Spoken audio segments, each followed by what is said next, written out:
iconic characters have thrilled fans in every form of media. But where did it all start? The story of Marvel really begins 80 years ago at a small, quirky New York publishing company. It's here on 42nd Street that a small group of creators first lights the spark of the Marvel Universe. In 1939, Martin Goodman, a publisher of pulp magazines, enters the comic book market as it first starts to boom. With no competition from TV, video games, or the internet, comics are enormously popular. The same year, enemies of freedom threaten the world. It's time for a new kind of superhero. Captain America. Released a year before the United States enters the war, the debut issue becomes a huge hit. Publisher Goodman sells nearly 1 million copies.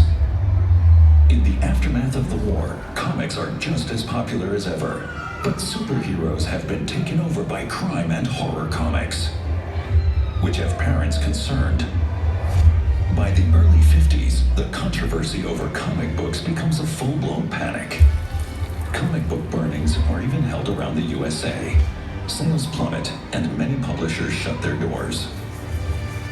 Martin Goodman is forced to cut more than 80% of his titles, leaving him with romance and western, but not a single superhero.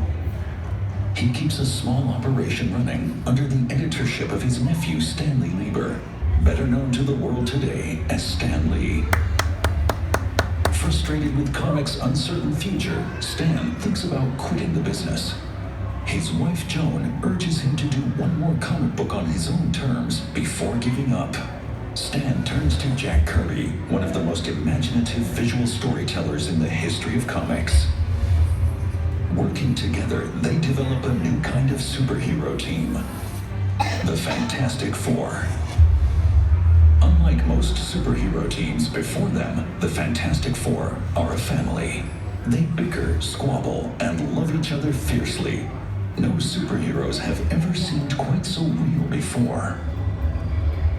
In 1961, the debut of the Fantastic Four receives more fan mail than any other Marvel publication that month. Stan and Jack know they have a hit.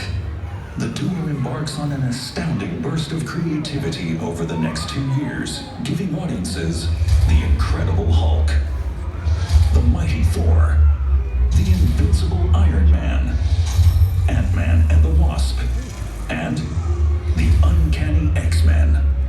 The ideas were evolving even faster than Kirby's lightning-speed pencil could draw them all. Stan enlists additional artists like Steve Ditko. With Steve, he would develop one of the most popular characters of all time, the Amazing Spider-Man. A superhero like Spider-Man is unprecedented. A lonely orphan teen who struggles with being bullied in high school and who worries about the health of his ailing aunt. Stan and Steve have turned the concept of the superhero into a new kind of allegory for the pain of adolescence. Marvel puts the human into the superhuman, reflecting the reality of the readers' lives. And readers loved it. One day, in the summer of 1963, Stan and Jack realized that they could bring their solo characters together to form a whole new team. They called them the Avengers. By the end of the 60s, Marvel has introduced a vast number of now classic characters and is the top-selling publisher of superhero comics. Marvel's roster of heroes continues to grow and to reflect humanity's diversity. The Marvel Universe can now be found in every storytelling medium humans have devised.